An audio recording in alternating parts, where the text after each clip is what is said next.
ताई, गुजरातला कांदा निर्यातीची बंदी उठवलेली आहे. 2000 टन त्यांचा कांदा निर्यातीला केंद्र सरकारने परवानगी दिली आहे आणि राज्यात किंवा इतर देशात इतर ठिकाणी मात्र ती परवानगी दिलेली नाही किंवा अजून नाकारलेलीच आहे. मी गेले 8 महिने सातत्याने केंद्र सरकारकडे या विषयाचा फॉलोअप करते की देशाच्या कांदा पिकवणारा शेतकरी हा अल्प उधारक आहे.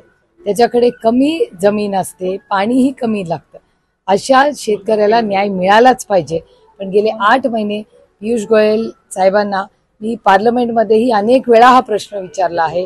त्याच्यावर आम्ही त्यांना विनंती केली, आम्ही त्याच्यावर युक्तिवाद प्रचंड केला आणि अमोल कोल्हेंना आणि मला ह्याच निर्याती उठवा ही मागणी केली.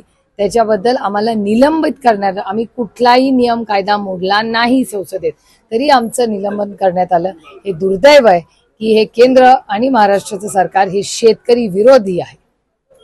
ताई, तुम्ही अमृत नोनी गॅस्ट्रिन, अपचन, ऍसिडिटी, गॅस्ट्रबल ह्यापैकी तुम्हाला कुठलाही गॅस्ट्रिक प्रॉब्लेम झाला, उपाय एकच, अमृत नोनी गॅस्ट्रिन. फिरताय मतदारसंघात, स्वतः अजितदादाही फिरतायत जातीनं लक्ष घालून. आजही त्यांचे काही सभा झाल्या, त्यांनी तुमच्यावर वैयक्तिक टीका केलेली आहे की तुम्ही जे प्रसिद्धी पत्रक प्रचार पत्रक छापलंय ती कामं त्यांनी केलेली आहेत आणि तुम्ही त्यांची म्हणून दाखवताय. ते सगळे विसरतात. आम्ही सगळे एका पक्षात होतो 17.5 वर्ष, एक टीम म्हणून आम्ही काम करत होतो आणि माझा विश्वास आहे की त्यांनी फक्त, ते मराठीतच आहे त्याच्यामुळे त्यांनी फक्त जर ते अर्धा तास पुस्तक वाचलं ना तर ते उद्या किंवा 7 तारखेला तुतारी वाजवणाऱ्या माणसालाच मतदान